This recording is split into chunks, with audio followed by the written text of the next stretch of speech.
혹시 여러분은 아무 이유 없이 여러분의 상황이 어떻게 되든지 상관없이 여러분을 지지해 주거나 여러분을 이해해 주시는 사람을 가지고 계십니까? 그런 친구가 있으신가요? 가끔 이런 말들을 고민을 상담하는 사람들에게 이런 말들을 하는 것을 우리가 듣습니다.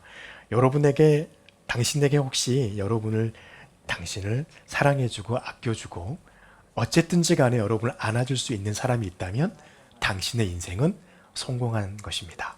이런 말을 합니다. 실제로 그렇죠. 우리를 이유 없이 안아줄 수 있는 친구 한 명만 있다면 그 사람은 성공한 인생입니다.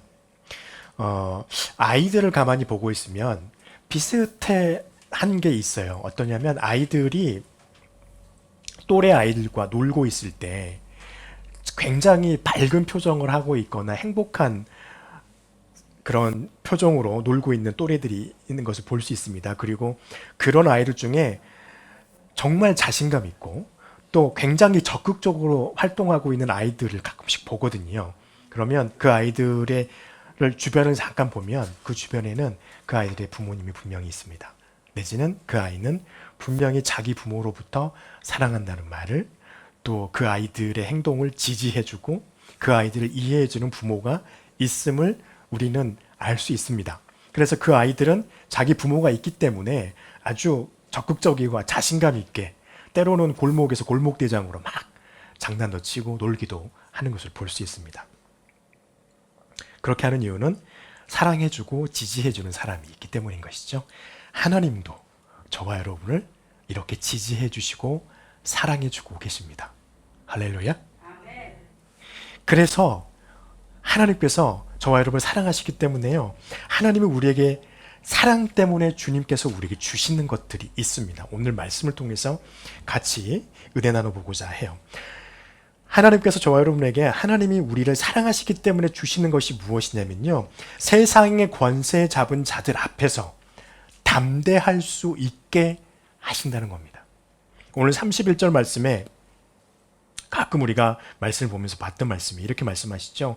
만일 하나님이 우리를 위하시면 누가 우리를 대적하리요? 라고 말씀하시고 있어요. 이것은요, 가정이 아니에요.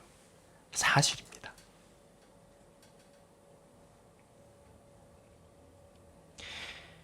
하나님을 믿는 사람들은요, 하나님께서 그들에게 담대함을 허락해 주십니다. 가질 수 있도록 허락해요. 세상의 권세 잡은 자들, 누구입니까? 사탄이죠. 그 어느 누구도 사단에게 감히 대적한다 말하지 않을 것입니다. 그러나 하나님의 사랑을 받고 예수 그리스도를 믿고 있는 사람들이라면 누구나 관계없이 하나님으로부터 담대함을 얻는다는 것이에요. 심지어는 세상의 권세자들 앞에서도 담대합니다. 우리 역사에서도 주기철 목사님이 그러셨죠. 손양원 목사님도 그러셨고 수많은 우리 초대 12명의 목사님들이 신사참배라고 하는 우상을 섬기라고 하는 것, 그것에 대해서 거부하고 자신의 생명을 내어놓는 일까지도 서슴지 않고 하셨던 그분들이십니다. 그래서 우리는 하나님께로부터 허락받은 담대함을 가지고 그 하나님의 담대함으로 그것을 행사할 수 있도록 하나님께서 우리에게 허락해 주셨어요. 왜냐하면 하나님이 우리의 편 되시기 때문입니다. 그래서 하나님께서는요, 우리의 편이 되어주시는데 어떻게? 우리가 하나님을 사랑하기 때문입니다. 그렇기 때문에 하나님은 저와 여러분의 편이 되어주셔서 우리가 세상에서 담대하게 할 수 있도록 해주셨습니다. 그리고 그렇게 세상에서 하나님을 사랑하고 하나님의 담대함으로 무엇을 행하라고요? 하나님께서 우리에게 말씀하신 하나님의 계명을 지키면서 살으라고 허락해 주셨어요. 그렇게 지키면서 살아가는 그 사람들에게 하나님께서 인애를 베풀어 주십니다. 신명기 7장 6절에서 7장 9절에서 이렇게 말씀하세요. 그런즉 너는 알라 오직 내 하나님 여호와는 하나님이시요 신실하신 하나님이시라. 그를 사랑하고 그의 계명을 지키는 자에게는 천대까지 언약을 이행하시며 인애를 베푸신다라고 말씀하고 있습니다. 여러분, 여러분에게 세우신 하나님의 약속은 반드시 하나님께서 행하실 것입니다. 하나님께서 여러분에게 인애를 베풀어 주실 것입니다. 왜요? 하나님의 약속이니까요. 그리고 여러분이 하나님의 사랑을 받고 하나님의 계명을 지키고 있기 때문입니다. 이렇게 하나님께서는요, 하나님을 사랑하고 있는 그들에게 아낌없이 주십니다. 그냥 주시는 게 아니고요, 아낌없이 주십니다. 어떤 사람들에게요? 예수 그리스도를 믿고 하나님을 사랑하고 있는 사람들에게. 하나님께서는요, 우리를 위해서 유일하신 예수 그리스도를 우리에게 내어주셨습니다. 그래서 그분으로 하여금 예수 그리스도를 발견하고 믿게 하셨고, 그리고 우리는 예수 그리스도를 의지하면서 살아가게 됩니다. 그리고 이렇게 믿고 의지할 수 있도록 허락해 주신 분이 바로 하나님이시라는 거예요. 우리가 한 게 아니라는 거예요. 우린 그걸 너무나 잘 압니다. 그리고요, 뿐만 아니라 우리가 살아가고 있는 동안에 우리의 삶에 필요한 것들을 하나님께서 우리의 삶 속에 채워주시고 계신다는 겁니다. 하나님께서 말씀하시기를, 하나님의 생각은요, 우리와 달라서 하나님께서, 우리는 우리의 형편과 사정을 잘 안다라고 생각하지만, 하나님은 우리가 알고 있는 우리의 사정과 형편보다 우리의 사정과 형편을 더 잘 알고 계신다고 하나님께서 우리에게 말씀하고 계세요. 그래서 마태복음 10장 29절에서 31절을 통하여서 주님이 말씀하시죠. 참새 2마리가 한 아사리온에 팔리지 아니하냐. 그러나 너희 아버지께서 허락하지 아니하시면 그 하나도 땅에 떨어지지 아니하리라. 너희에게는 머리털까지 다 세신 바 되시나니 두려워 말라. 너희는 많은 참새보다 귀하니라. 말씀하세요. 하나님은 우리의 모든 세세한 사정까지 전부 다 알고 계십니다. 그래서 그분은요, 모든 것을 조정하셔서 우리에게 필요한 것들을 채워주시는 하나님이십니다. 그래서 이것을 통해서 볼 때요, 하나님께서는요, 하나님께서 우리를 사랑하시기 때문에 하나님은 우리의 육신에 필요한 것들, 우리의 영적으로도 필요한 것들, 예수 그리스도를 통해서 주신 것이죠. 그것들을 아시고 그 필요를 채워주신다는 겁니다. 그래서 어떤 분야든, 영적이든 육체적인 것이든 관계없이 하나님이 이 세상의 모든 것의 주인 되신 분이라는 것을 나타내고 계신다는 거예요. 그리고 하나님은 우리에게 약속하신 그 약속을 변함없이 흔들리지 않고 이행하시고 계신다는 것입니다. 주님께서 우리에게 예수 그리스도를 주셨죠. 하나님의 사랑 때문입니다.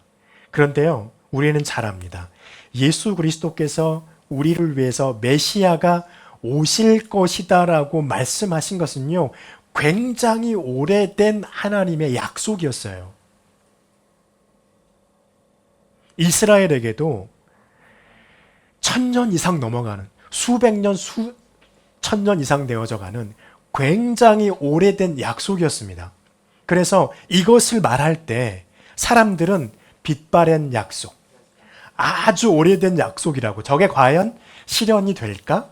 라고 생각할 정도로 그렇게 오래된 약속이었습니다. 그런데 하나님 어떻게 하셨습니까? 그 약속을 지키셨어요. 예수 그리스도로 오셨습니다. 그리고 십자가를 지셨고요. 그 십자가를 통해서 저와 여러분에게 또 한 약속을 주셨어요. 무엇인가요?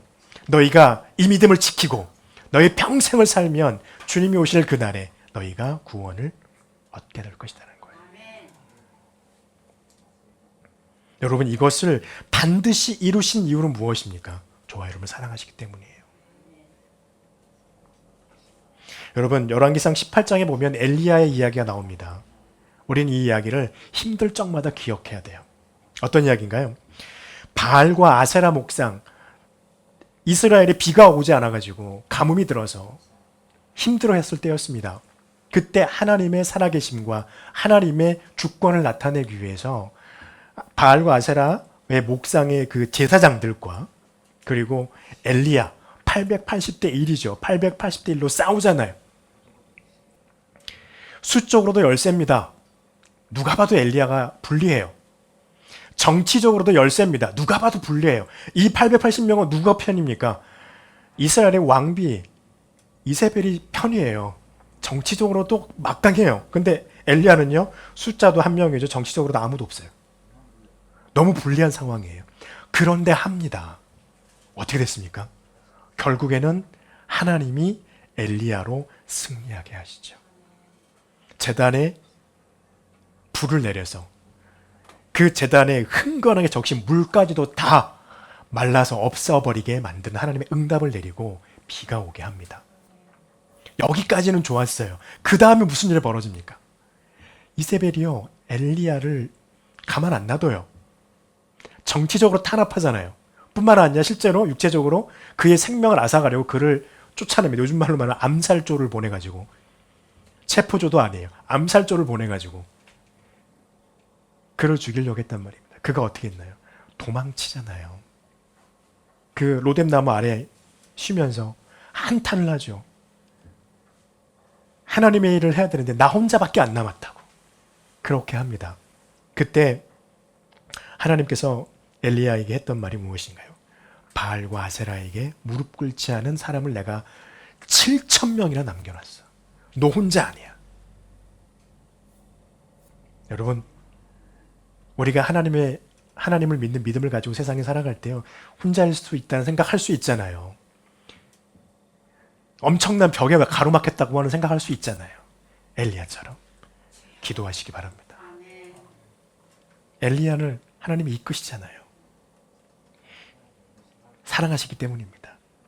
두 번째는 무엇이 있을까요? 하나님께서는요, 우리를 사랑하시기에 우리에게 우리가 정결함을 얻을 수 있도록 허락하셨습니다.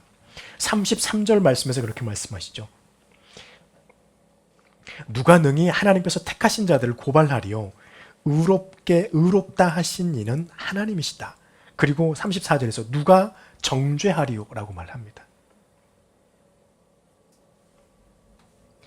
여러분, 저와 여러분은요, 하나님께서 의롭다고 인정해 주신 사람들입니다. 얼마나 큰 은혜인지 모르겠습니다. 하나님께서 사람들을 부르시고, 믿음의 사람들을 부르시고 그들을 의롭다고 인정하는 이 기준은요, 우리가 알고 있는 도덕적이고 법적인 그런 의로운 상태를 말하는 것이 아닙니다. 이것은 하나님께로부터 의롭다고 하는 것은 예수 그리스도를 발견하고 그를 믿는 믿음을 고백하는 그 믿음의 고백 단 하나만을 가지고 하나님께서 우리를 의롭다라고 인정해 주시는 거예요. 물론 우리는 의롭지 않습니다. 여전히 죄인입니다. 예수 그리스도를 믿고 있으면서도 우리는 죄를 범하고 있기 때문에 여전히 우리는 죄인입니다. 그럼에도 불구하고 하나님은 예수 그리스도를 믿고 있다면 그를 그 믿음으로 의롭다라고 인정해 주신다는 것입니다. 죄 없다라고 인정해 주신다는 것입니다. 이게 얼마나 정말 다행인지 몰라요.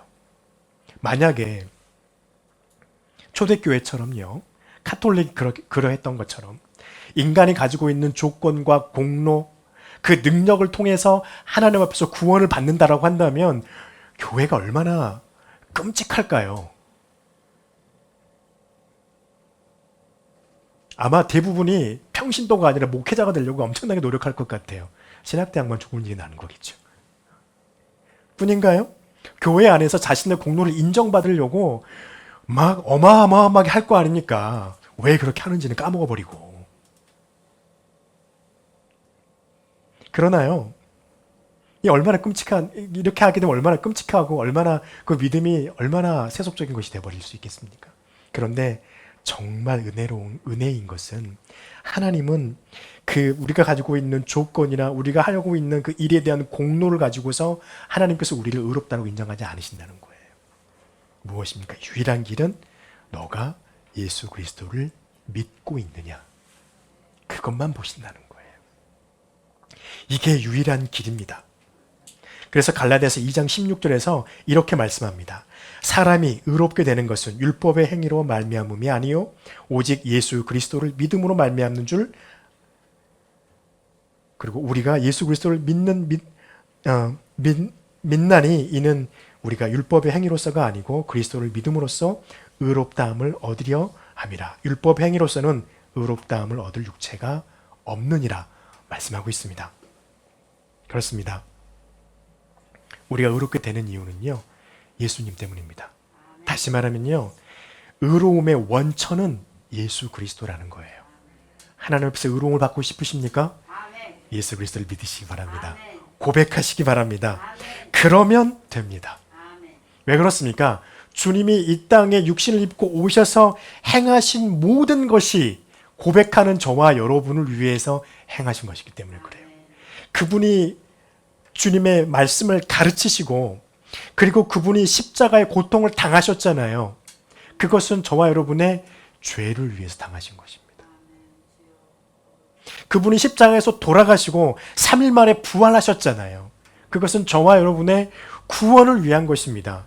우리가 다시 주님이 오실 그 재림하시는 그 날에 다시 살림을 받기 위한, 우리의 재림을 위한, 우리의 되살아남을 위한 것입니다. 주님이 다시 이 땅에 오시는 것은 무엇입니까? 하나님께서 사랑하시는 저와 여러분이 하나님의 구원을 완벽하게 받게 하기 위함을 위해서입니다. 이 모든 것은 누구를 위한 것입니까? 저와 여러분을 위한 것이에요.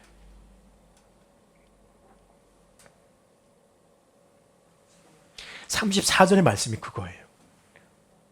죽으실 뿐만 아니라 다시 살아나신 이는 그리스도 예수시니 그는 하나님 우편에 계신 자요 우리를 위하여 간구하시는 자시니라. 죽으시고 살아나신 분이십니다. 그 죽음과 부활은 저와 여러분을 위한 것이에요. 로마서 3장 22절부터 24절 말씀에서 또 이렇게 말씀하십니다.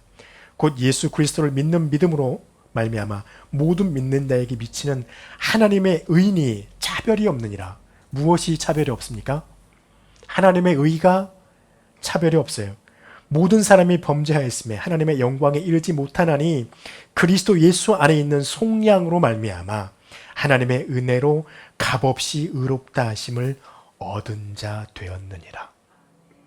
할렐루야.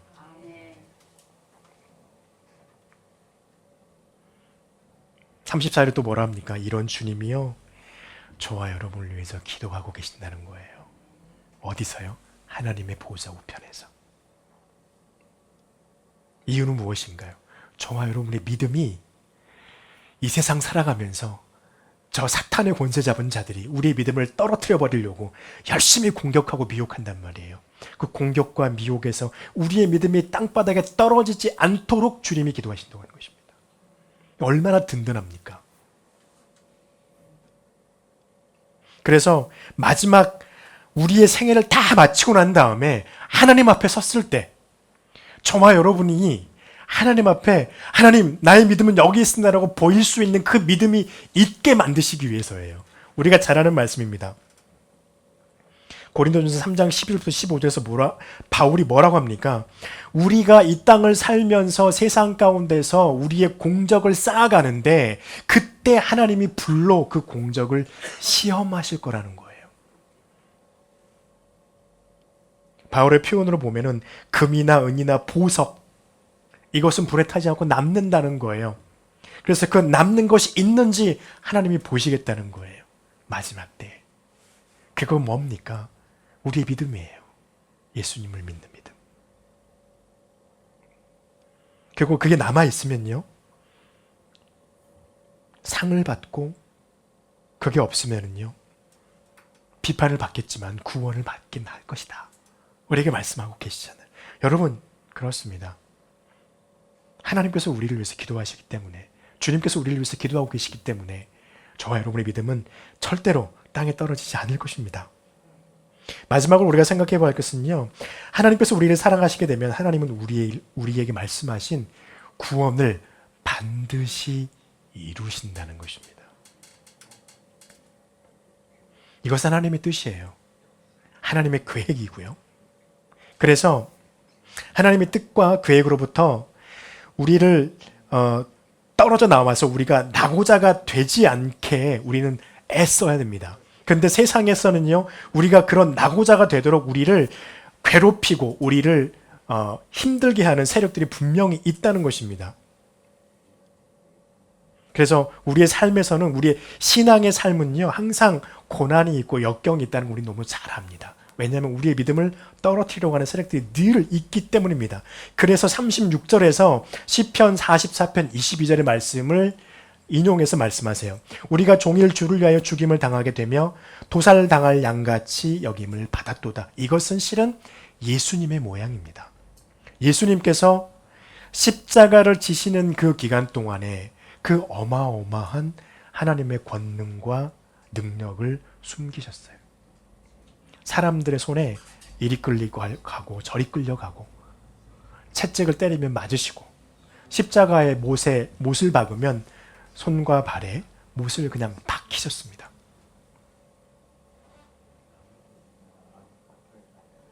그렇기 때문에요, 우리도요, 세상을 살아가면서 주님과 같이 그렇게 우리의 믿음을 떨어뜨리려고 하는 사단의 세력의 그런 공격에 노출되는 것입니다.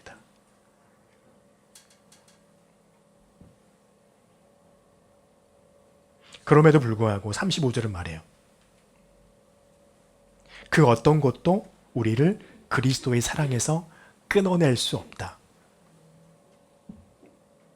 누가 우리를 그리스도의 사랑에서 끊으리요? 환난이나 공고나 박해나 기근이나 적신이나 위험이나 칼이랴. 그 어떤 것도 하나님의 사랑에서부터 저와 여러분을 끊어낼 수 없다는 것입니다. 여러분, 하나님은 여러분과 저를 사랑하십니다. 예수님은 하나님의 보좌 우편에서 저와 여러분을 위해서 기도하고 계십니다. 하나님의 성령님은요, 저와 여러분 바로 옆에 오셔서 이곳에서 저와 여러분을 위해서 기도하시고 우리를 격려하시고 우리로 깨닫게 하시는 것을 끊임없이 하고 계십니다. 삼겹줄의 사랑이에요. 절대로 끊어질 수 없는 사랑입니다.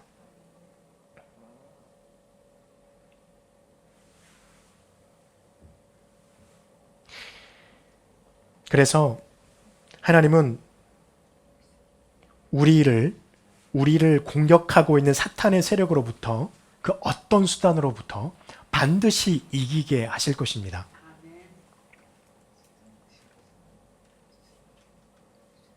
왜냐하면 제목과 같이요, 하나님은 우리를 사랑하시기 때문이에요. 우리는 이 하나님께서 이기게 하시는 경험을 우리의 삶을 통해서 너무나 많이 합니다. 그래서 이것을 설명하려고 하면 설명이 잘 되지는 않지만 우리는 경험으로 알아요. 어떤 분은 그렇게 표현합니다. 그 하나님께서 우리로 하여금 이기게 하시는 그 맛을 우리는 늘 맛보고 살아가는 것입니다. 로마서 8장 28절에서 이렇게 말씀하세요. 우리가 알거니와 하나님을 사랑하는 자, 곧 그의 뜻대로 부르심을 입은 자들에게는 모든 것이 협력하여 선을 이룬다. 하나님의 뜻이기 때문이에요.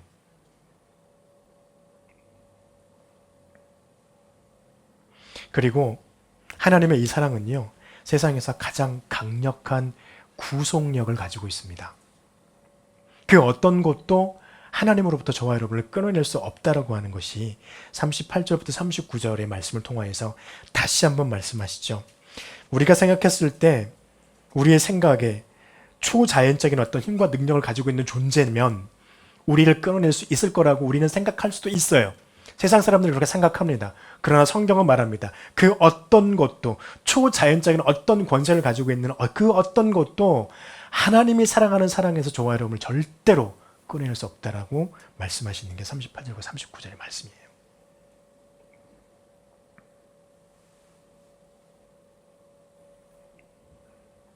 그래서 저와 여러분이 하나님을 믿는 믿음 안에서 흔들리지 않고 굳건하기를 축복합니다. 왜냐하면 하나님이 사랑하시기 때문입니다. 그래서 하나님이 우리에게 담대함을 주시고 있습니다. 하나님이 저와 여러분에게 정결함을 얻을 수 있도록 허락해 주셨습니다. 그리고 그 어떤 것보다도 가장 강력한 힘으로 우리를 구속하시는 하나님의 사랑이 저와 여러분을 향해 있기 때문입니다. 이 하나님의 사랑을 잊지 않고 살아가는 우리가 되기를 축복합니다. 기도하겠습니다.